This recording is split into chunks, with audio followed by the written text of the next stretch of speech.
Very good morning to all of you, and thank you everyone for joining with us on this Sunday morning. And what an appropriate time to do this session.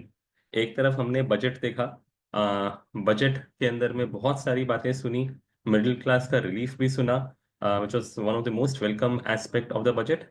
And at the same time, most of the investors are right now kind of a bit skeptical or scared कि जो उन्होंने आज तक fall देखा ही नहीं था, specially all the people who had joined post Covid, जिन्होंने market गिर भी सकता है ये डेफिनेशन ही नहीं सुना था, वो जिन्होंने मार्केट 7,500 के निफ्टी से 26,000 के निफ्टी का ऑलमोस्ट सेक्युलर रैली देखा था, अभी पहली बार मार्केट में उन्होंने एक मीनिंगफुल करेक्शन देखा जब मार्केट हमारा 26,000 से गिर करके 22,800 आ गया. And recent bounce back post budget, I mean, the markets have now been touching at about 23,500.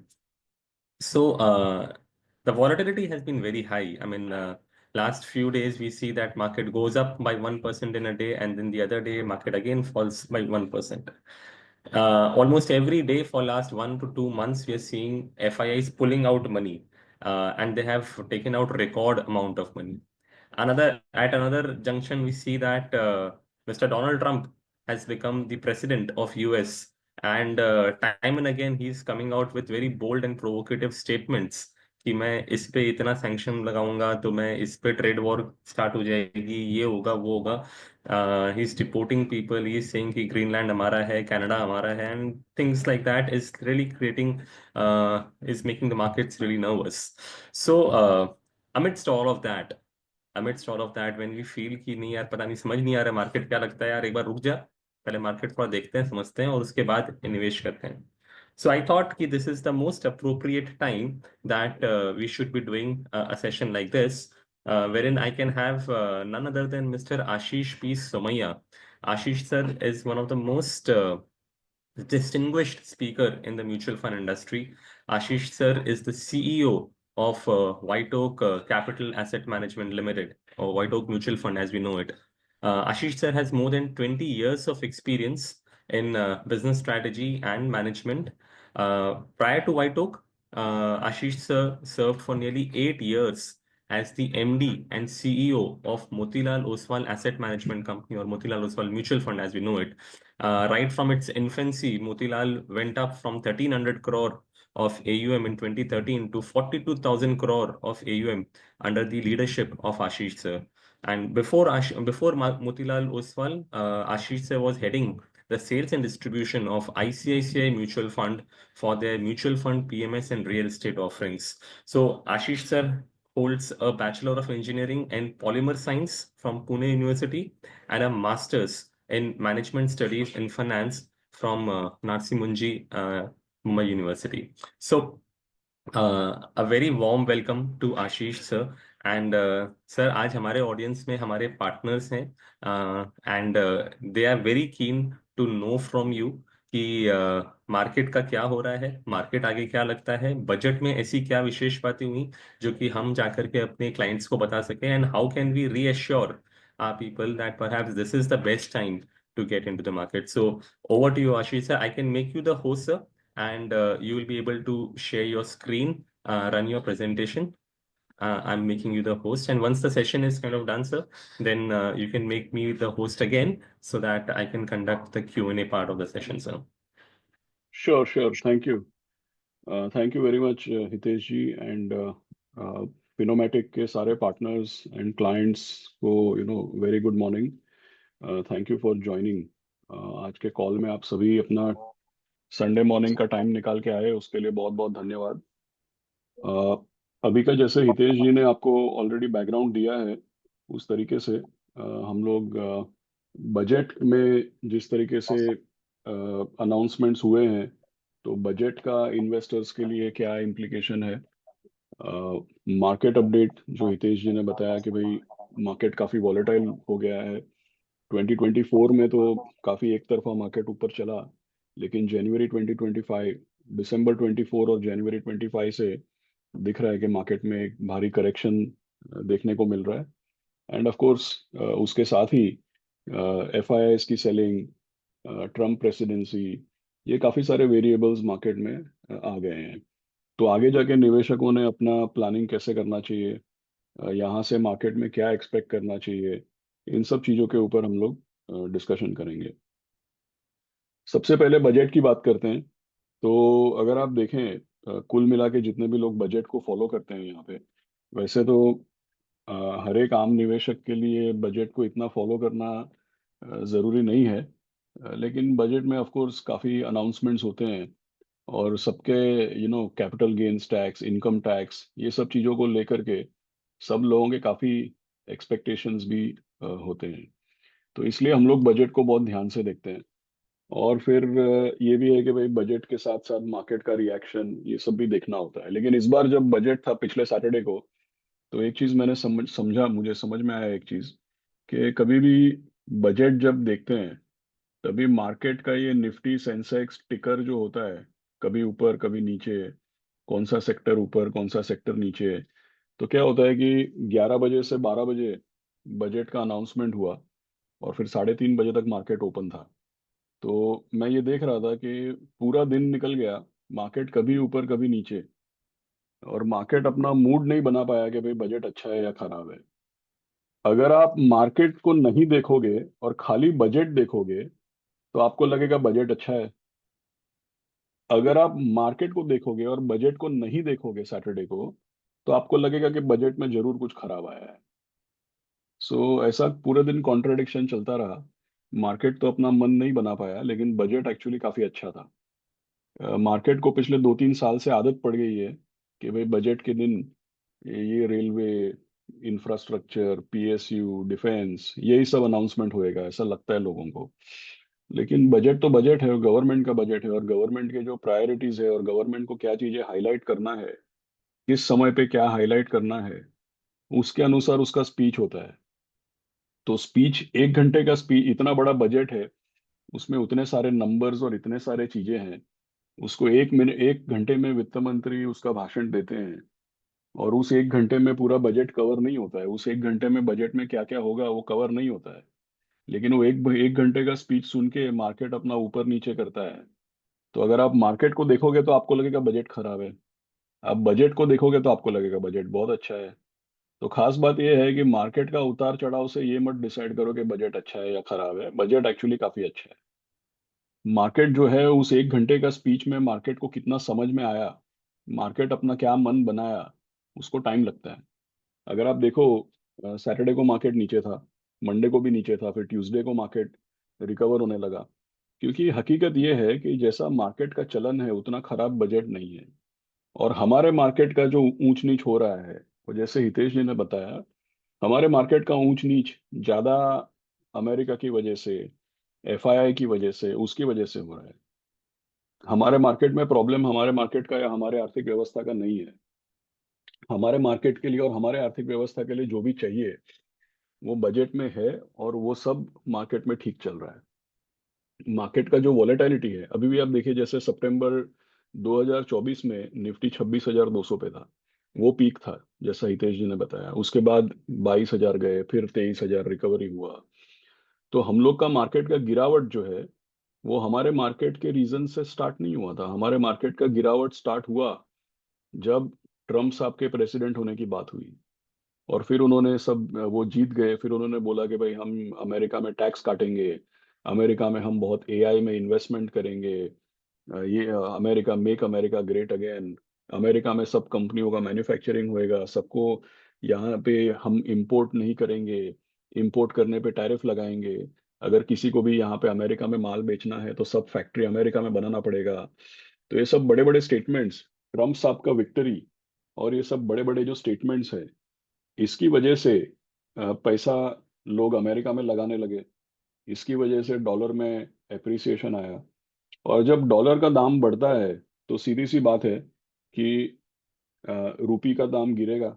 दूसरे सब इमर्जिंग मार्केट करेंसीज है, जैसे चाइना का युआन है, या रशिया का रूबल है, या फिर ब्राजीलियन ब्राजीलियन रियाल है, काफी सारे करेंसीज जो हैं उनका दाम गिरा है। यूरोपियन करेंसीज का भी अमेरिका के सामने दाम गिरा है।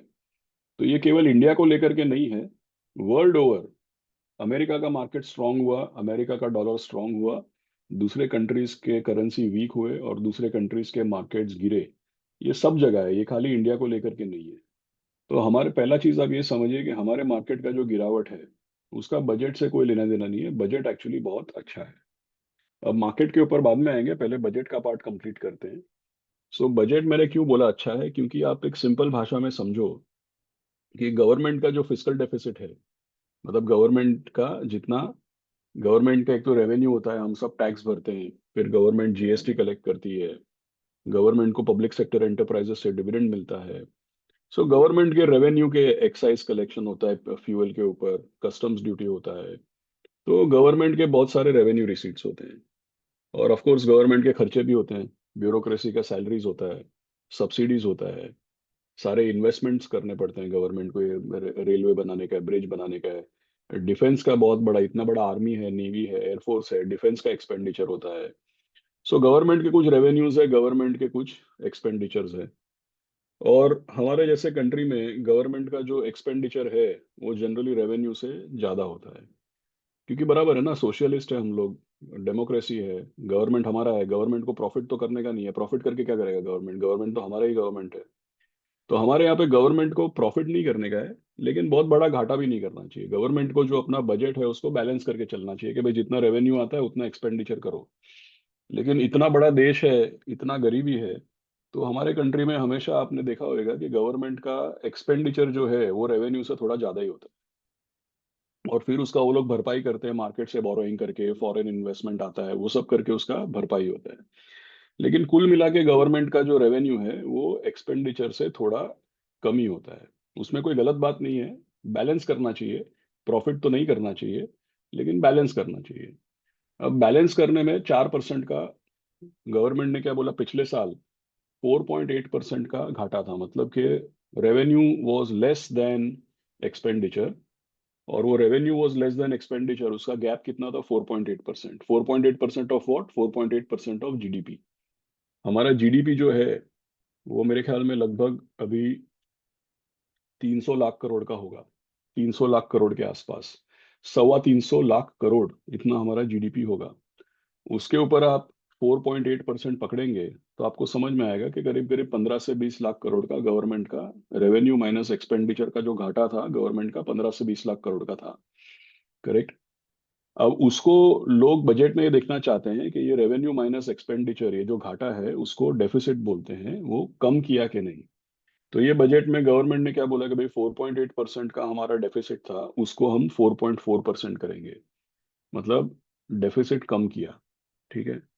अब सोचने वाली बात यह है कि भाई अगर आप एक्सपेंडिचर और अगर आप खर्चा भी करेंगे, इंफ्रास्ट्रक्चर भी बनाएंगे, टैक्स में रियायत भी देंगे, तो गवर्नमेंट चलेगा कैसे। तो उन्होंने बोला कि भाई हम लोग डेफिसिट कम करेंगे। डेफिसिट कम कैसे करेंगे, थोड़ा रेवेन्यू बढ़ाएंगे, थोड़ा एक्सपेंडिचर कंट्रोल करेंगे, कुल मिला के डेफिसिट कम करेंगे। सो गवर्नमेंट ने क्या अनाउंस किया है कि डेफिसिट 4.4 होएगा, मतलब डेफिसिट कम करेंगे। लेकिन सब लोग बजट में ये देखते हैं कि भाई अगर आप डेफिसिट कम करोगे तो आप क्या टैक्स बहुत लोगे हमारे से, या आप अपना खर्चा करना बंद कर दोगे।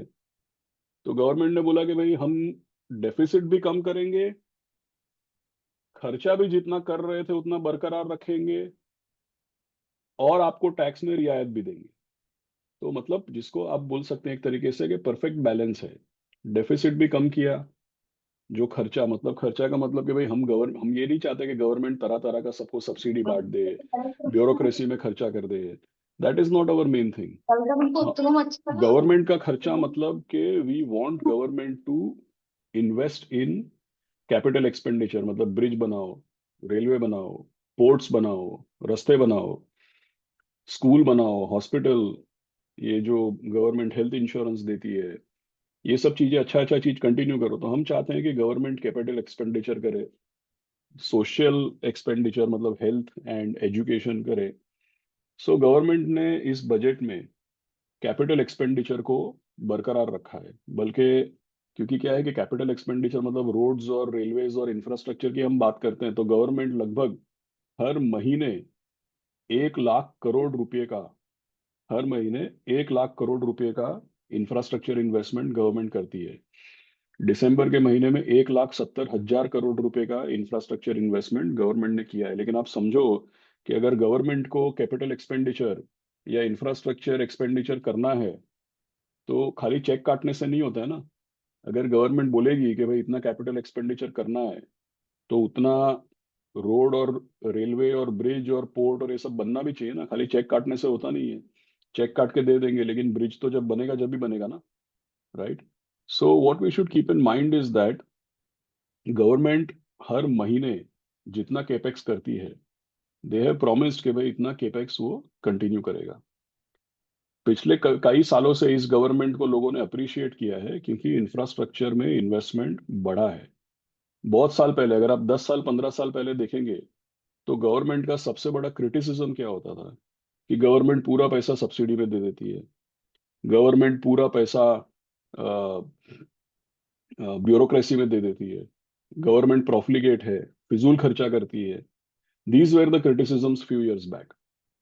अब आप सोचो कि हमारा कंट्री कितना चेंज हो गया कि पिछले 2-3 साल से गवर्नमेंट का क्रिटिसिज्म लोग क्या कर रहे हैं कि गवर्नमेंट केवल ये केपेक्स और डिफेंस और रेलवे और इंफ्रास्ट्रक्चर और ये सब कर रही है और आम आदमी को पैसा नहीं दे रही है। कंज्यूमर का कंजम्पशन कम हो रहा है, लोगों के हाथ में पैसा नहीं है।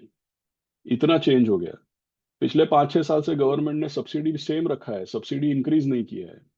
ये सब चीजों का आप सोचो 10 साल पहले लोग ये क्रिटिसाइज करते थे कि गवर्नमेंट केवल सब्सिडी बांटती है और फिजूल खर्चा करती है और ब्यूरोक्रेसी को पैसा देती है और इंफ्रास्ट्रक्चर पे इन्वेस्टमेंट नहीं करती है। ये क्रिटिसिज्म था।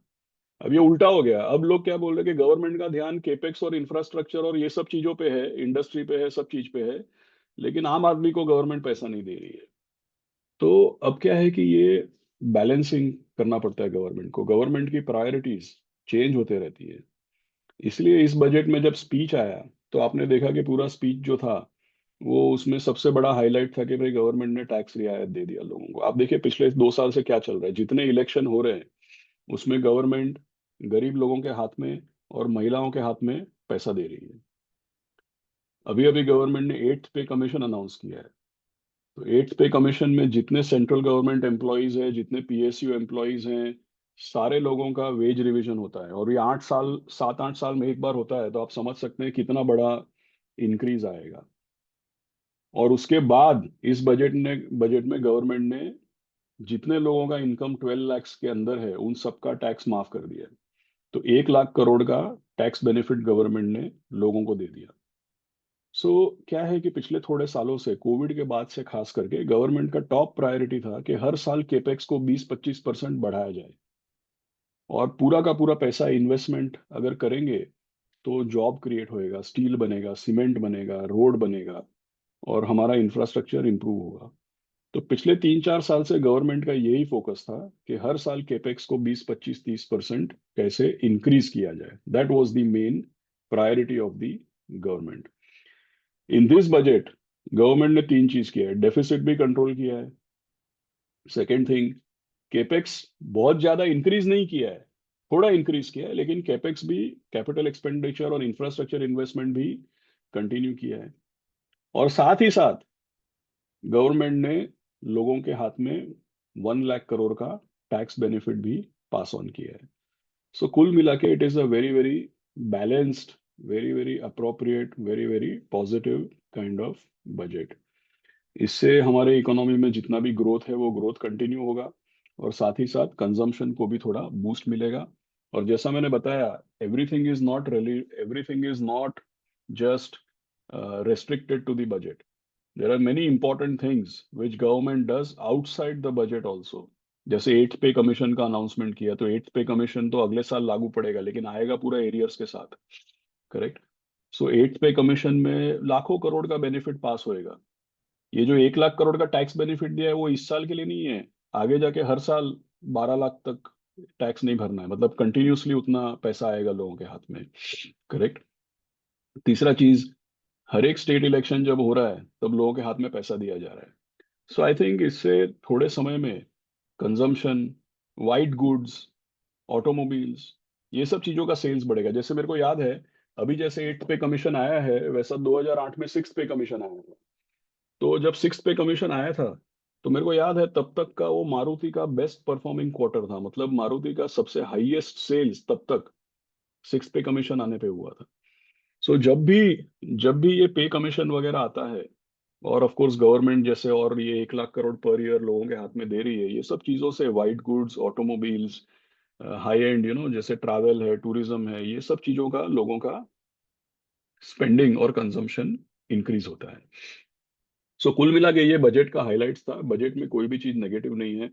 इसके अलावा भी गवर्नमेंट ने काफी रिफॉर्म्स अनाउंस किए हैं, मतलब कि बहुत सारे स्मॉल स्केल इंडस्ट्रीज वगैरह जो है, इनको बहुत सारे लाइसेंसेस, परमिट्स, अप्रूवल्स, रिपोर्टिंग, बहुत कुछ दिक्कतें आती हैं। तो गवर्नमेंट ने एक हाई लेवल कमिटी सेटअप किया है कि भाई ये सब चीज़ों को आप चेंज करो, इतना सारा लाइसेंसेस, अप्रूवल्स, रिपोर्टिंग, परमिट्स, ये सब नहीं चाहिए।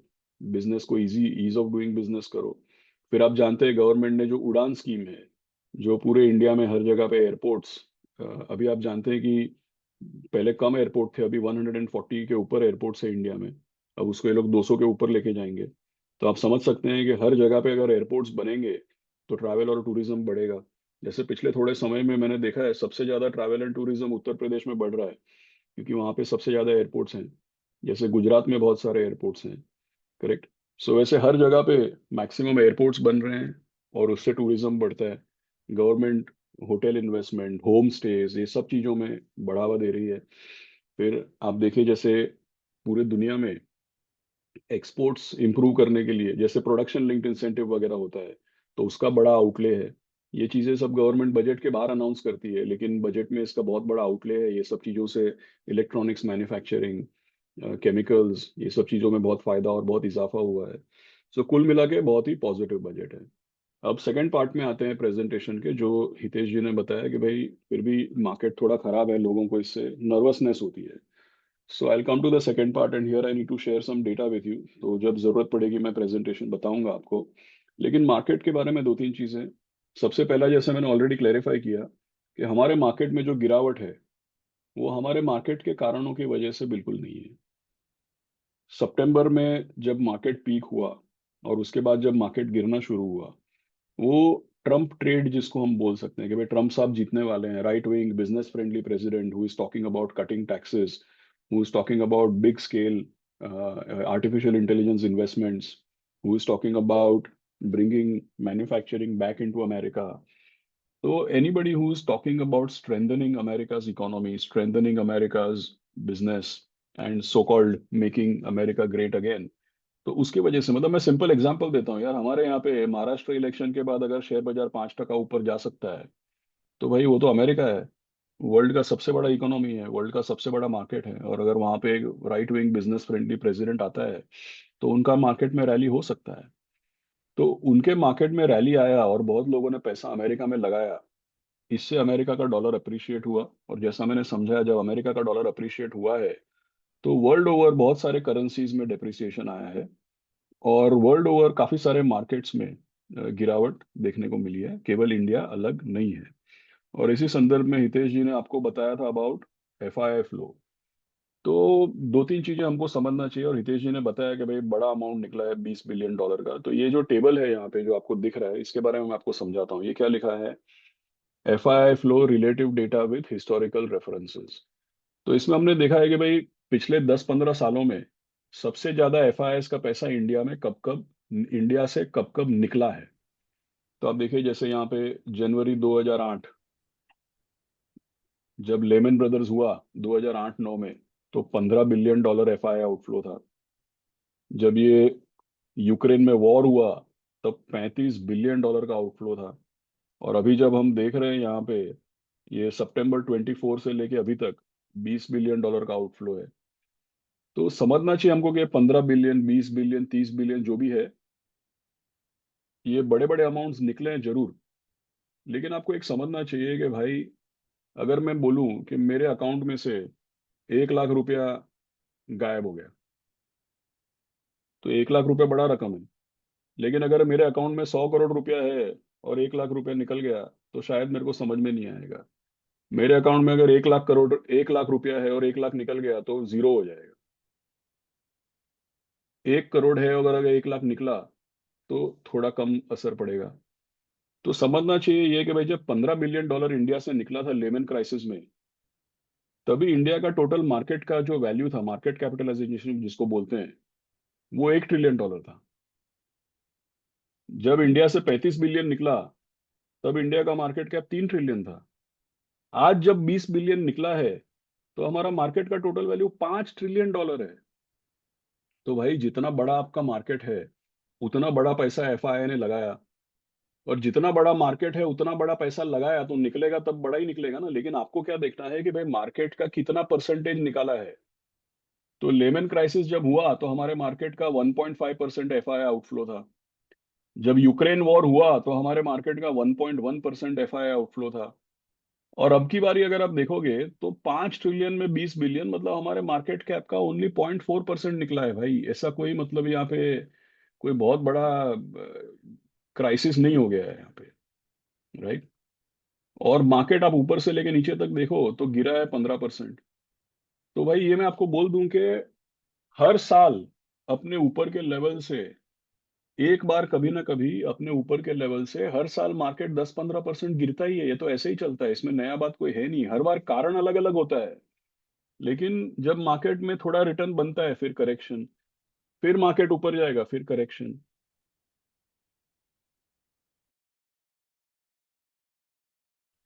तो मार्केट तो ऐसे वेव्स में ही चलता है। मार्केट में कोई ऐसा ऊंच नीच ये हमेशा। सो मार्केट में तो ऐसे ऊंच नीच ऐसे वेव्स में ही चलता है। हर साल एक बार अपने ऊपर के लेवल से मार्केट 12-15% गिरता है, और हर दूसरे तीसरे साल मार्केट न्यू हाई बनाता है। अगर मार्केट में करेक्शन नहीं आएगा, गिरावट नहीं आएगा, वोलेटिलिटी नहीं आएगा, तो पैसा कैसे बनेगा हमारा। सो हर बार कारण अलग अलग होता है, लेकिन मार्केट गिरता है, इसमें कोई नया चीज नहीं है। देखिए, जितना लोग भी फिजिक्स या इलेक्ट्रिकल इंजीनियरिंग पढ़ा है, वो लोग अपना स्कूल का समय में, कॉलेज के समय में साइन वेव पढ़ा है। जैसे एसी करंट जाता है, साइन वेव बोलते हैं, क्रेस्ट फिर ट्रफ, फिर क्रेस्ट फिर ट्रफ, फिर क्रेस्ट फिर ट्रफ, ऐसा करंट जाता है। वो करंट के बीच में एक सेंटर लाइन होता है, 0 डिग्री फ्लैट लाइन, उसमें ऐसा करंट ऊपर नीचे जाता है। तो मार्केट में भी ऐसा साइन वेव होता है। लेकिन मार्केट का डिफरेंस ये है कि जो सेंटर लाइन है ना, वो 45 डिग्री ऊपर जा रहा है, it's 45 degree up. So market में हमेशा हायर हाइज और हायर लोज बनते रहता है। Now coming to second part of this FII flow. ये पिछले 15 साल का एफआईआई फ्लो यहाँ पे हमने कैप्चर किया हुआ है, 2010 से लेके 2024, both years inclusive. This is 15 years. अभी आप देखो, 15 साल में कितनी बार नेगेटिव हुआ था? Only 4 times. Only 4 times negative. ये देखो, ये Brazil, Indonesia, Malaysia, Philippines, south Korea, Taiwan, Thailand, Vietnam, countries which are not even fraction of our size, all these countries have seen massive amount of negative flow. India तो FI इसका darling है, खाली 4 बार negative हुआ है। पैसा आया तो कितना आया देखो, 29 बिलियन, 24 बिलियन, 20 बिलियन, 16 बिलियन। पैसा आता है तो कितना आता है देखो आप। और गया तो कितना गया, पिछला पूरा साल में 755 मिलियन। जनवरी में निकला है, लेकिन पिछले इतने सालों में कितना पैसा आया है वो देखो। और ये हमारे से छोटा छोटा कंट्री है, ब्राजील 6.5 बिलियन नेगेटिव है, मलेशिया, फिलीपींस, ताइवान, थाईलैंड। तो भाई एफआई का ऐसा है कि India is a darling for FI. हमको सबसे ज्यादा पैसा आया है, और हमारा सबसे कम पैसा गया है। और इंडिया जो है वो एफआईएस के लिए पूरा वर्ल्ड में it is amongst the best performing stock markets. और जैसा मैंने बताया, सब इमर्जिंग मार्केट से पैसा निकला है, सबका करेंसी डेप्रिशिएट हुआ है। इंडिया में इनफैक्ट ज्यादा पैसा आया है, और हमारा मार्केट का साइज इतना बड़ा है कि हमको पैसा भी बहुत आया। तो भाई आएगा बड़ा पैसा तो जाएगा भी बड़ा पैसा। लेकिन हमारा टोटल मार्केट का वो खाली 0.4% है। सो मोस्ट इंपॉर्टेंट थिंग, और आप यहाँ पे देखिए राइट में हमने क्या लिखा है, जब भी F I I 12 months from the trough, मतलब जब भी एफ आई आई आउटफ्लो की वजह से मार्केट गिरता है, उसका 12 महीने बाद डबल डिजिट रिटर्न बनता है। तो जब एफआईआईज हमारे से पैसा निकालता है और उसकी वजह से, और एफआईआईज का पैसा निकल रहा है, वो हमारे रीजंस की वजह से नहीं निकल रहा है, बाहर के रीजंस की वजह से निकल रहा है, और सब जगह पे निकल रहा है। तो जैसे जो लोग स्पिरिचुअलिटी फॉलो करते हैं, स्पिरिचुअलिटी में ऐसा बोलते हैं कि सारे सवालों के जवाब हमारे अंदर है।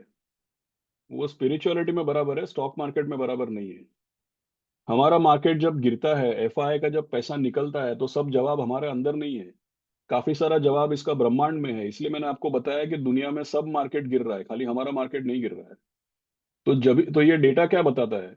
डेटा ये बताता है कि जब भी एफआई आउटफ्लो की वजह से, ये जो आउटफ्लो है, जब भी एफआई आउटफ्लो की वजह से हमारा मार्केट गिरता है, उसका 12-15 महीने बाद बहुत ज्यादा पैसा बनता है। Because this selling is not because of fundamental reasons. This selling is because US market is going up, US dollar is going up. US market ऊपर जाने से और डॉलर ऊपर जाने से फंडामेंटली हमारा मार्केट खराब नहीं हो जाता है।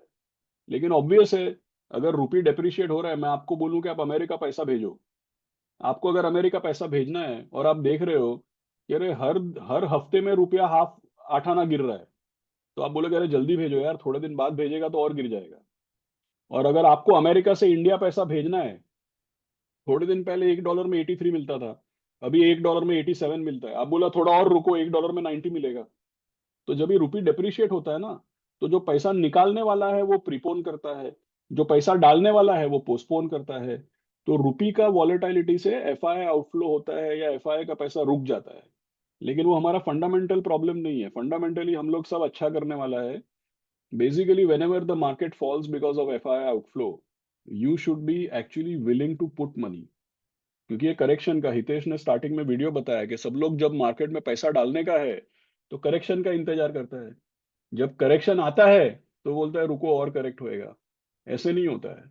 जब मौका मिलता है तभी पैसा डालना चाहिए सबको। और लास्ट थिंग इसके बाद, तो this is covered about market and about FI flow.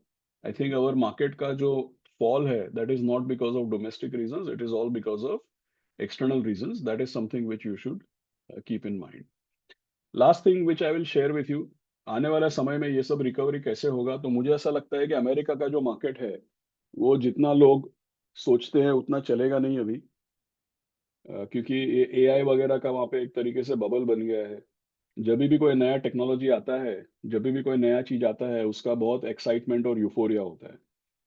But ultimately वो एक्साइटमेंट और यूफोरिया जब ठंडा पड़ता है, एक बार मार्केट करेक्ट होता है, और फिर न्यू टेक्नोलॉजी का actual use cases and how it will be used वो सामने आता है। 1995 में इंटरनेट आया, 1995 से 2000 एक बहुत बड़ा बबल हुआ, फिर वो बबल बर्स्ट हुआ, और उसके बाद 2010 के बाद इंटरनेट का एक्चुअल यूजेस हमारे सामने आया।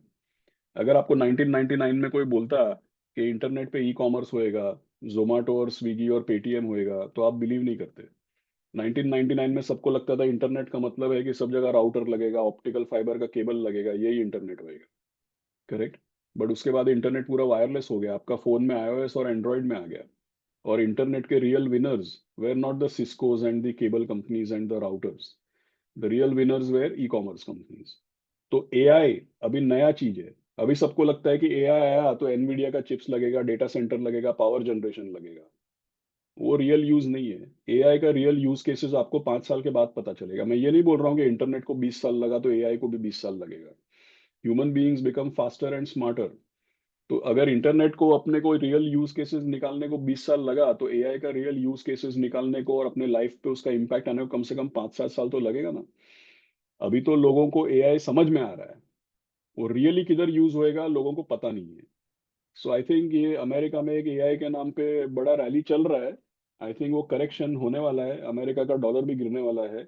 और आने वाले 6 महीने में मैं आपको इतना बोल सकता हूँ कि 2025 जैसा हमारा स्टार्ट हुआ है करेक्शन के साथ, तो 2025 का फर्स्ट हाफ में आपको वॉलेटिलिटी रहेगा और 2-3 महीना। लेकिन 2025 कैलेंडर ईयर देखेंगे तो second half will be much better than first half, और सबका बहुत रिटर्न बनेगा। सो आप मार्केट में डटे रहिए। जब एफआईएस की वजह से करेक्शन आता है, तो अपना एडवाइजर के साथ अपना पोर्टफोलियो रिव्यू करिए, हितेश जी के साथ पोर्टफोलियो रिव्यू करिए, और कैसे अपना पोर्टफोलियो को रीबैलेंस करना है, कहाँ पे एडिशनल एलोकेशन डालना है, उसको थोड़ा कंस्ट्रक्टिवली देखिए। मार्केट का गिरने से डरने का कोई कारण नहीं है। So I'll stop here and I'll hand back to Hitesh ji. So Hitesh, I'll make you the host again, then you can take it forward. Right, it will be showing in the name of Utkarsh. So, हाँ okay, कर दिया I'm मैंने the कर दिया। host now. Right. So, thank you so much, sir, for this insightful session. Uh, I think Avijit ji लिख रहा है volume is pretty low, but I think it's pretty perfectly audible. Please check your network connection. Okay. So, sir, आपने सबसे पहले तो the last slide that you captured on FII selling. I mean, it was a very thought-provoking slide कि एक तरफ हम लोग बोल रहे हैं कि एक तरफा पैसा निकले जा रहा है, but when you show it in percentage terms and when you compare it with other countries' data, it is mind-boggling that this is just peanuts which has gone out of the Indian markets. So, but still, that is a heavy amount and that has led to correction. So, any particular signals that you would be watching out for, sir, that would kind of suggest that reversal is on the horizon and FII money is going to come back in big amounts.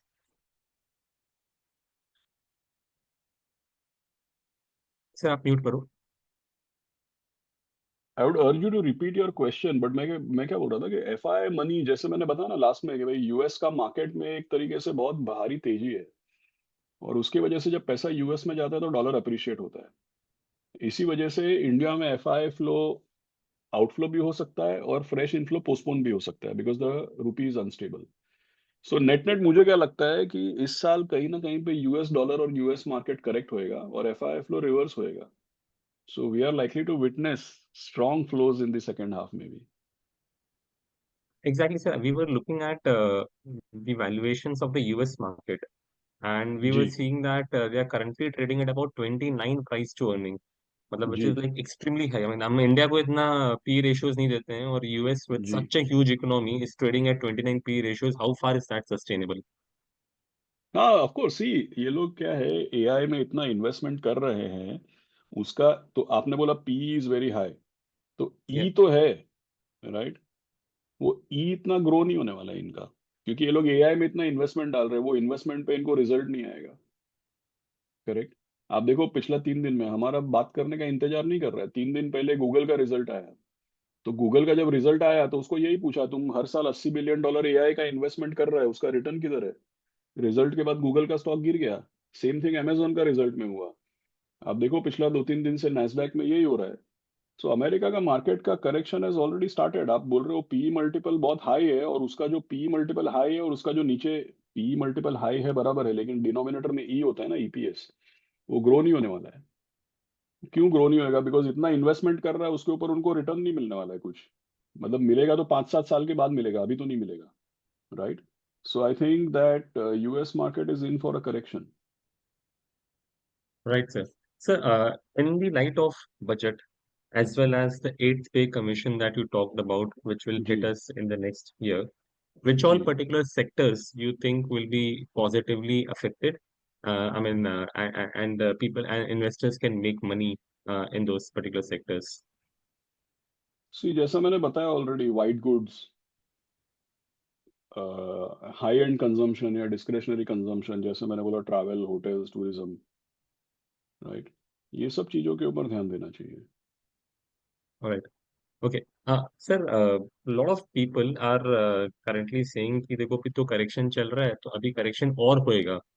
Hmm. And I shared a video in the beginning regarding हाँ that, देखा। but I just want a small crisp view from your side कि should people be waiting for corrections further? उसका predictability नहीं है ना, तो गिरने के टाइम भी तो तुमको बोल के नहीं गिरा ना। सी अगर आपको ऐसा लगता है, तो जब मार्केट पीक में था सितंबर में, तभी क्यों ऐसा नहीं लगा कि गिरेगा? कि क्या होता है, जब मार्केट ऊपर जाता है तो सबको लगता है ऊपर ही जाएगा, गिरने लगता है तो आप बोलेंगे अभी और गिरेगा। ऐसा नहीं होता है। आइदर या तो आपके पास जादू है, कोई प्रेडिक्शन पावर है, या तो आप बोलो नहीं है। मेरे को पता है किसी के पास प्रेडिक्शन पावर नहीं है, मेरे को पता है किसी के पास जादू नहीं है। तो मेरे को तो पता है, मैं तो ये बिलीव नहीं करता हूँ कभी, क्योंकि मैंने देखा है लोग क्या करते हैं, ऊपर जा रहा है तो बोलते हैं और ऊपर जाएगा, गिरने लगता है तो बोलते हैं और गिरेगा। ऐसा आप डायरेक्शन देख के नहीं बोल सकते हो, राइट। तो I I think it's not ऐसा अगर कोई बोलता है तो I think they are not serious, they are just doing guess work. Guess work से काम नहीं चलता है। ऐसा कोई साइंस ही नहीं है कि गिरेगा तो और गिरेगा और चलेगा तो और चलेगा, ऐसा कुछ नहीं है। लोग क्या है, मार्केट को देख के अपना मूड बनाते हैं, उससे पैसा नहीं बनेगा। अभी आपको जिस लेवल पे सितंबर में मिल रहा था उस लेवल से 15% नीचे मिल रहा है ना, तो आप पैसा डालना चालू करो, पूरा मत डालो। अगर आपके पास 10 रुपया पड़ा है तो भाई 2-2 रुपए डालना चालू तो करो। थोड़ी आपको एग्जैक्ट बॉटम मिलेगा उसी दिन आप 10 रुपए डालेंगे। Right, sir. So, sir, 2 weeks back when you had come to our office, आपने एक बहुत अच्छी लाइन बोली थी, which I would want you to share with the team, that every rupee that you are bringing in, every 100 rupees that you are bringing in today is worth 150 rupees versus every 100 rupee that you were bringing in September, October was worth 80 rupees. So, अगर sir इसके बारे में थोड़ा discussion करो आप। सी क्या है कि अगर जब मार्केट नीचे है, तब अगर हमारे क्लाइंट्स से हमको पैसा मिलता है तो उसका वैल्यू बढ़ने का प्रोबेबिलिटी बढ़ता है। अभी आज अगर कोई 1 रुपया डालता है तो मेरे को लगता है आने वाले 2 साल में उसका बहुत अच्छा रिटर्न बनेगा। मतलब समझोगे 1 रुपए का, समझोगे 100 रुपया अगर आज कोई डालता है तो मेरे को लगता है 2 साल में उसका 125 रुपये हो जाएगा या 130 हो जाएगा, एग्जाम्पल। राइट। तो इसका क्या मतलब है कि आज अगर 1 रुपया आता है तो उसका वैल्यू 125 रुपया है, क्योंकि वो लोअर लेवल में आ रहा है। और जब मार्केट रिबाउंड होएगा तो 1 रुपए के बदला आपका एसेट्स जो है वो 1.25 या 1.3 या 1.4 हो सकता है। ऊपर के जब मार्केट तेजी में होता है ना, तभी तो सब फंड मैनेजर है, सबको पैसा डालने का है। लेकिन आप 26,000 का लेवल में जो 1 रुपया लाया, उसका तो वैल्यू 0.8 85 पैसा हो गया ना आज। तो क्या होता है, ऊपर के लेवल में एवरी 1 रुपी, ऊपर के लेवल में हर एक रुपया जो आता है उसका कीमत 75 पैसा या 80 पैसा है। और नीचे के लेवल में जो हर एक रुपया आता है उसका वैल्यू 1.25 रुपया या 1.5 रुपया है। तो सबको, जितने भी पार्टनर्स हैं, उनको सबको अपने क्लाइंट्स को प्रोत्साहित करना चाहिए, मोटिवेट करना चाहिए कि भाई जब मार्केट खराब है तब पैसा डालो। तेजी में तो क्या है कि सबको लगता है कि अभी हमारा सब सब all trees will grow to the sky. ऐसा होता नहीं है। करेक्ट। सो नीचे के लेवल में पैसा डालेंगे तो क्लाइंट का पैसा बनेगा, नीचे के लेवल में पैसा डालेंगे तो पार्टनर का एयूएम भी बढ़ेगा। I think that is the way to look at. So there was a brilliant study done by White Oak Mutual Fund, which talked about SIP in falling markets. कि अगर market अपने SIP start की और market गिरना चालू हुआ तो consider yourself lucky. So if you can elaborate on that sir. See basically क्या है, जैसे आप जानते हैं कि इसको बोलते हैं slow start is a good start. देखो मैं आपको एक एग्जांपल देता हूँ सीधा साधा। समझोगे मैं आपका एडवाइजर हूँ, ठीक है, और मैंने उत्कर्ष को भी बोला कि 10 साल का एसआईपी करो, और हितेश जी को भी बोला कि 10 साल का एसआईपी करो। ठीक है, आप दोनों ने 10-10 साल का एसआईपी स्टार्ट कर दिया। करेक्ट। अभी 10 साल का एसआईपी स्टार्ट किया तो 5 साल के बाद हम लोग चाय पे मिलते हैं, एक रिव्यू करते हैं। करेक्ट। तो when Utkarsh comes, he says के सर 5 साल हो गया, अच्छा हुआ आपने रिव्यू के लिए बुलाया, मैं तो बहुत परेशान हूँ। तो वो क्या बोलता है कि भाई 5 साल के बाद उसने 60 इंस्टॉलमेंट डाल दिया, 12 इंस्टॉलमेंट्स पर ईयर, 12 5 60। तो बोलेगा सर मैंने 60 इंस्टॉलमेंट डाल दिया, लेकिन अभी भी मेरा 60 इंस्टॉलमेंट, मतलब समझो 60,000 रुपया डाला, एक एक हजार का। बोलते सर मैंने पिछले 5 साल में 60 इंस्टॉलमेंट डाल दिया, उसका वैल्यू तो खाली 80-85 थाउजेंड है, मेरा तो कुछ रिटर्न ही नहीं बना, इससे अच्छा तो पैसा मैं बैंक में डालता था। आपने तो गलत एडवाइस दे दिया मेरे को। सो उत्कर्ष को जो मैंने बोला है 5 साल का एसआईपी करने को, वो बहुत नाराज है, ही इज वेरी अनहैप्पी। और आपको जो मैंने 5 साल का एसआईपी करने को बोला है, आप खुशी खुशी आते हैं, आप बोलते हैं अरे सर आपने तो मेरा लाइफ बदल दिया, बढ़िया काम कर दिया, मैंने 5 साल में 60 इंस्टॉलमेंट डाला, ये देखो 60 इंस्टॉलमेंट का वैल्यू हो गया 2 लाख रुपया, तो मेरा तो बहुत बढ़िया हो गया, वाह वाह, थैंक यू वेरी मच। तो उत्कर्ष बोलता है कि एसआईपी रोक देगा, और आप बहुत खुश है, आप बोलते हैं एसआईपी कंटिन्यू करेगा, बताओ और किधर डालने का। तो मैं बोलता हूँ कि नहीं, तुम लोग मेरे को 10 साल का प्रॉमिस किया था, 10 साल का एसआईपी किया था, तो 10 साल कंटिन्यू करना पड़ेगा तुमको। सो बोलते हैं, ठीक है, आप बोलते तो करके देखते हैं। तो अगला रिव्यू 10 साल के बाद होएगा।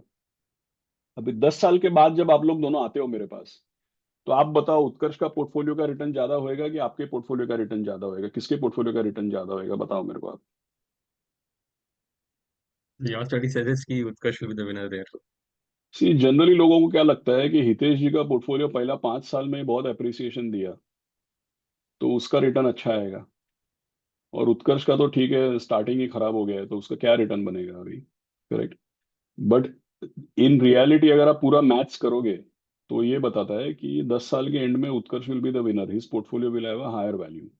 क्यों ऐसा होएगा मालूम है? क्योंकि लोगों को एक चीज समझ में नहीं आता है कि आपने अगर हितेश जी ने अगर एसआईपी चालू किया तो पहला 5 साल में ज्यादा रिटर्न क्यों आया? क्योंकि जब उनका एसआईपी का पैसा लग रहा है तो एनएवी ऊपर ऊपर जा रहा है, एनएवी बहुत फास्ट ऊपर जा रहा है। अभी एनएवी बहुत फास्ट ऊपर जाएगा तो यूनिट्स कम आएगा। करेक्ट। उत्कर्ष का पोर्टफोलियो में अप्रिसिएशन ही नहीं है, वो दुखी है। क्यों? क्योंकि एनएवी नहीं चल रहा है। अगर एनएवी नहीं चला इसका मतलब कि उसको ज्यादा यूनिट्स मिल रहा है। तो 10 साल के एंड में आप देखोगे कि भाई 10 साल के एंड में जिसको ज्यादा यूनिट्स मिला है उसका आईआरआर और उसका रिटर्न ज्यादा आएगा। क्योंकि जब भी मार्केट चलेगा तब तक उसको बहुत सारा यूनिट्स मिल गया है। पूरा appreciation will come on a large number of units. And in your case, you already got appreciation upfront, so you have less units. So any long-term growth will come on lesser number of units. Your IRR will be lesser. So इसीलिए हम लोग हमेशा बोलते हैं कि जो लोग SIP करता है उसको हमेशा ध्यान में रखना चाहिए, slow start is a good start. और अगर आप एसआईपी करते हैं तो आपको जल्दी क्या है? आपको तो लंबे अरसे में रिटर्न बनाने का है, आपको थोड़ी कल सुबह रिटर्न बनाने का है। अगर 10 साल का एसआईपी है तो आप पूरा कंट्रीब्यूट तो करो, उसी से तो आपका पैसा बनेगा। अगर पहले ही रिटर्न आ जाएगा तो आपका पैसा हायर लेवल पे लग रहा है, आपको यूनिट्स नहीं मिलेगा उतना। इफ यू वांट, अगर मैंने 10 साल का एसआईपी किया है तो मेरे को क्या चाहिए कि 9 साल मार्केट में कुछ नहीं होना चाहिए और पूरा रिटर्न 10वें साल पे आना चाहिए। सो दैट आई, मेरा पूरा पैसा लग जाएगा, मेरे को यूनिट्स मिल जाएगा, फिर लास्ट में अप्रिसिएशन आना चाहिए। That is what we want. So यहाँ पे ये इसका भी स्लाइड है, ये मैं यहाँ पे आपको प्रेजेंट करता हूँ। Just I have make to me the host make you the again. host. Yeah,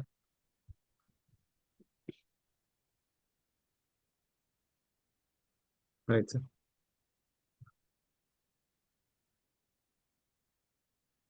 सी यहाँ पे स्लाइड है, ये क्या दिखा रहा है? आप ये टेबल पढ़ो आप। What does this table show? ये टेबल यही बताता है कि जब भी कोई 10 साल का देखिए, ये क्या लिखा है यहाँ पे? You can see this right?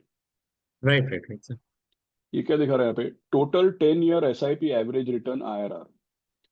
When average SIP return for first 5 years is less than 8%। हाँ, when average SIP return for first 5 years, जो लेफ्ट हैंड साइड में लाइट ग्रीन कलर का बार है वो आप देखो क्या दिखाता है।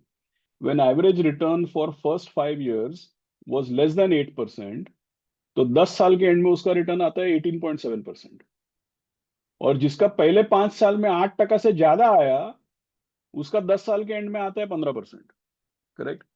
सो बेसिक पॉइंट ये है कि slow start is a good start, ये समझना चाहिए सबको। अगर मैंने 10 साल का एसआईपी किया तो मैं तो ये चाहता हूं कि पहले 9 साल मार्केट में कुछ हो ही नहीं, मेरा पूरा पैसा लग जाए और फिर 10वें साल में मार्केट रॉकेट होना चाहिए। That is the way to look at it.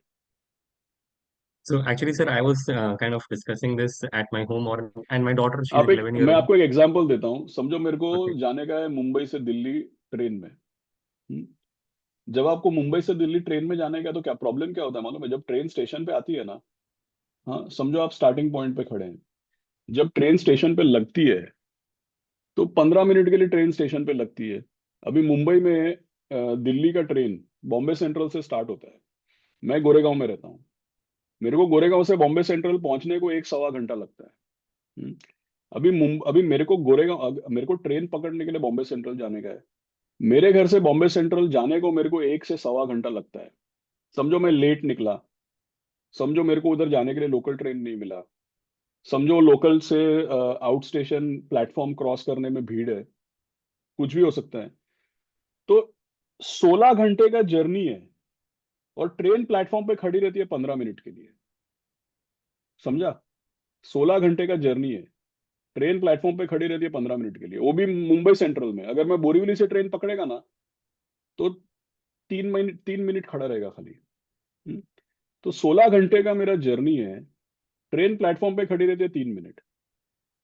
अगर वही ट्रेन बुलेट ट्रेन होएगा, हम्म, समझो कि ट्रेन प्लेटफॉर्म पे खड़ी रहती है आधे घंटे के लिए, 1 घंटे के लिए ट्रेन खड़ी रहती है प्लेटफॉर्म पे, जब आए तब चढ़ो, और 4 घंटे में दिल्ली पहुंचाती है।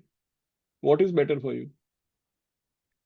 तो बॉस ये जो एसआईपी में स्लो स्टार्ट मैंने बोला ना, मतलब कि बॉस 4 घंटे का तो मैंने क्या बोला कि 9 साल तक कुछ नहीं होना चाहिए और 10वें साल में ऊपर जाना चाहिए।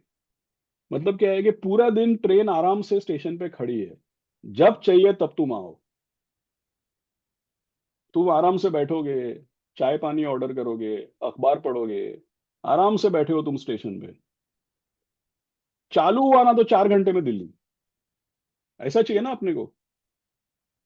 अपने को तो यही चाहिए ना। सी, लोगों को एयरलाइन में जाना क्यों पसंद है? आप 2 घंटे पहले एयरपोर्ट जाते हो, वो सिक्योरिटी चेक करता है, आप चाय पानी पीते हो, इधर उधर घूमते हो, टहलते हो यहाँ वहाँ। जैसे प्लेन चालू हुआ 1 घंटे में दिल्ली। राइट। ट्रेन जर्नी का क्या प्रॉब्लम है? वो खड़ा रहता है 15 मिनट के लिए, गलती से मिस हो गया तो गया।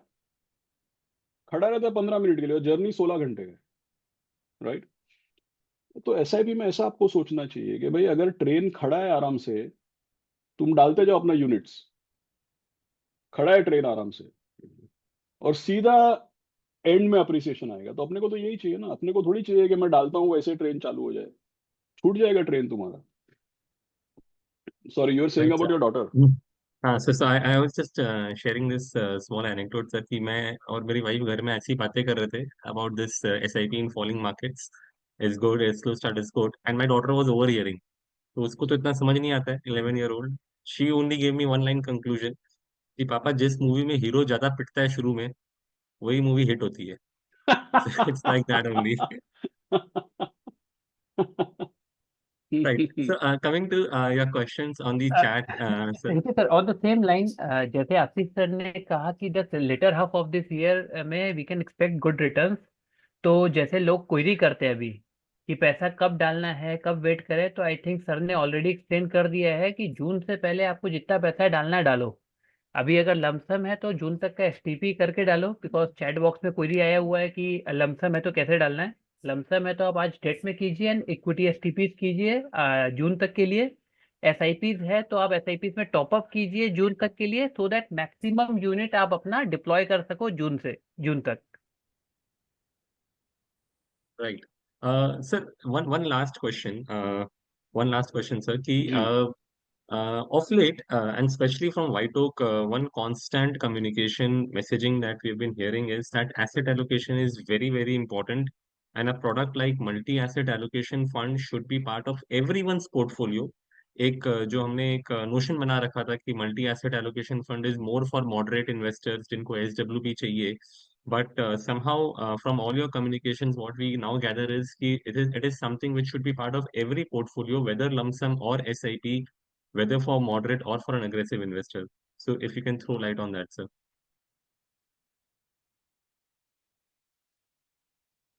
या सी बेसिकली क्या है कि जब भी आप किसी को बोलेंगे ना कि पोर्टफोलियो में अभी अभी क्या हो रहा है, आप देखो, मैं आपको एग्जांपल दे रहा हूँ। हर जगह पे लोग क्या बोल रहे हैं कि गोल्ड का दाम ऊपर जा रहा है। करेक्ट। तो क्या होता है कि इक्विटी ऊपर जाता है ना, तो लोगों को लगता है इक्विटी लेने का है। फिर सडनली गोल्ड का दाम चलने लगता है ना, तो लोगों को लगता है अरे चलो गोल्ड ले लो। सी, इक्विटी ऊपर जाएगा, गोल्ड ऊपर जाएगा, ऐसा सब प्रेडिक्शन आप नहीं कर सकते हैं। आपका पोर्टफोलियो में सब कुछ होना चाहिए, और गोल्ड ऊपर जाने के पहले लेना चाहिए ना। अभी गोल्ड ऊपर जाएगा फिर लेंगे तो आपका थोड़ी कुछ पैसा बनने वाला है। So what happens with this multi asset portfolio? आप देखो पिछले 6 महीने में, आपने जैसे स्टार्टिंग में बोला ना कि सितंबर से लेके अभी तक मार्केट वीक है या गिर रहा है। आपको पता है इक्विटी फंड्स का तो एनएवी गिरा है, लेकिन जैसे आपने मल्टी एसेट का एग्जांपल दिया, तो हम लोग का मल्टी एसेट फंड जो है, इसमें 25% इक्विटी है, 25% गोल्ड है, बाकी आर्बिट्राज और डेट है। करेक्ट। उसका एनएवी पॉजिटिव है, क्योंकि इक्विटी गिरा है। इक्विटी तो गिरा है, लेकिन जब इक्विटी गिरा है तो गोल्ड की वजह से प्रोडक्ट का फायदा हो गया। सो उसका एनएवी एक्चुअली अगर आप देखोगे ना पिछले काफी समय से, उसका एनएवी पॉजिटिव चल रहा है, क्योंकि उसमें गोल्ड का एलोकेशन है। सो बेसिक पॉइंट क्या है कि जितने भी कंजर्वेटिव इन्वेस्टर है ना, जिन लोगों को ज्यादा ऊंच नीच, मतलब इक्विटी में पैसा डालने का है लेकिन पूरा इक्विटी में नहीं डालने का है, तो जिसको इक्विटी में पैसा डालने का है और at the same time volatility भी नहीं चाहिए, ऊंच नीच भी नहीं चाहिए, उन लोगों के लिए ये मल्टी एसेट बहुत ही बढ़िया है। क्योंकि 25-30% पैसा इक्विटी में भी लग जाता है। साथ में अगर आप देखोगे तो इक्विटी का वॉलेटिलिटी से बचने के लिए गोल्ड में भी पैसा लगता है। सो आई थिंक दैट ये पूरा का पूरा जो मल्टी एसेट का कैटेगरी है उसको सब लोगों को ध्यान से समझना चाहिए, और गोल्ड और इक्विटी कुल मिला के कैसे एक्सपोजर लेने का उसका बेस्ट तरीका है ये multi asset allocation funds. Right. So I think if there is no more questions left, Utkarsh, you have any questions from your side? Sir खाली शॉर्ट में पूछूंगा कि एफआईआई का जब नेक्स्ट पैसा आएगा तो इंडिया में सबसे पहले आने का है? नहीं, ऐसा इंडिया में सबसे पहले आने का ऐसा रेलेवेंस या इंपॉर्टेंस नहीं है। Basically it will come into emerging markets, that is the main thing. See, hmm सारे इमर्जिंग मार्केट्स के ऊपर प्रेशर है डॉलर अप्रिसिएशन का और यूएस के मूवमेंट का। तो वो जैसे ठंडा होगा तो you will find money going to emerging markets. अभी इमर्जिंग मार्केट्स में yes, India and China are the biggest, और हमको लगता है इंडिया ज्यादा अट्रैक्टिव है, लेकिन सबका अपना अपना व्यू होता है। सो हम्म पैसा आएगा तो सारे इमर्जिंग मार्केट्स में आएगा, लेकिन India being a big market, India में ज्यादा आएगा। पहले आएगा कि नहीं आएगा मेरे को नहीं पता, ज्यादा आएगा वो मेरे को पता तो ये मतलब ये प्रॉब्लम रहता है लोगों के मन में सोचने का कि पैसा चला गया है, अब पैसा नहीं आएगा, एफआईएस पैसा निकाल रहा है तो मार्केट गिरता रहेगा। तो एटलीस्ट ये श्योर है कि जब भी इसका पैसा यहाँ पे न्यू एलोकेशन आएगा, इमर्जिंग मार्केट से आएगा, तो एक बड़ा चंक इंडिया को मिलेगा, जिससे वो वाला प्रेशर जो स्टॉक ब्रोकर कम्युनिटी फील करती है कि एफआईआई का है। नहीं, पैसा जा लेकिन रहा है तो मैं तो मार्केट यही गिर। चैलेंज करता हूँ कि पैसा गया कब है, मेरे को तो समझ में नहीं आया पैसा गया कब है। मैं आपको एक एग्जांपल देता हूँ। मैंने आपको पूरा बताया कि 15 साल से जितना भी हिस्ट्री है उसमें 3 या 4 साल गया है, बाकी हर साल पैसा आया है। जब भी आया ही है। आया है तो मोटा पैसा आया है। आज के तारीख में एफआईआईएस का इंडिया में होल्डिंग 17.5% है। मतलब 5 ट्रिलियन का हमारा मार्केट में 17.5%, मतलब आप समझो मोटा मोटी 800-900 बिलियन डॉलर का होल्डिंग है। करेक्ट। 1991 में इंडिया का मार्केट कैपिटलाइजेशन 2 लाख करोड़ था, जब एफआई होल्डिंग जीरो था। आज मार्केट कैपिटलाइजेशन 450 लाख करोड़ है, उसमें एफआई होल्डिंग 17.5% है। तो in a market which has gone up more than 200 times, FI holding has gone from 0 to 17.5%। तो कोई पैसा निकला नहीं है, कभी आता है कभी जाता है, लेकिन कुल मिला के लंबे अरसे में उन्होंने बाइंग ही किया है भाई। हमारा तकलीफ ये नहीं है कि एफआईएस का पैसा निकल रहा है, हमारा तकलीफ ये है कि एफआईएस का ऑलरेडी 17.5% हमने दे दिया उनको। हमारा कंट्री है भाई, हम लोग योगदान देते हैं ना, आर्थिक व्यवस्था में योगदान हमारा है, तो फायदा उनका हो रहा है, वो लोग इन्वेस्ट कर रहे हैं। तो हमारा मार्केट हमारे लोगों के पास होना चाहिए। तो अच्छा है अगर हमारे लोग ज्यादा खरीद रहे हैं और पूरा मार्केट का ओनरशिप ले रहे हैं, तो उसमें खराब क्या है। Yeah, I'm pretty much sure, sir, कि जिस तरह से म्यूचुअल फंड इंडस्ट्री ने सपोर्ट किया है इंडियन कैपिटल मार्केट्स को, we are definitely on the route to becoming an आत्मनिर्भर Bharat. The DIIs are kind of replacing FIIs, but both the money is equally important for us. Right. So thank you so much, Ashish, sir, for absolutely, taking all thank your you. time on this Sunday. And I'm sure all the audience people would have really loved your session. बहुत clarity थी आपकी बातों के अंदर में, and the graphs the numbers that you showed are actually eye-opening. So in fact, I think I found the next script for my next video on the FII slide that you showed. So thank you so much, and thank you Abhishek ji and Nutan madam for organizing this session on such a short notice. Getting Ashish sir's time on a Sunday at 11 o'clock is something that we really asked for, and we've been truly benefited. So thank you so much, Ashish sir. Thank you everyone, thank you. Right. Thank you. Take care. Mutual fund investments are subject to market risk. Please read the offer document carefully before investing.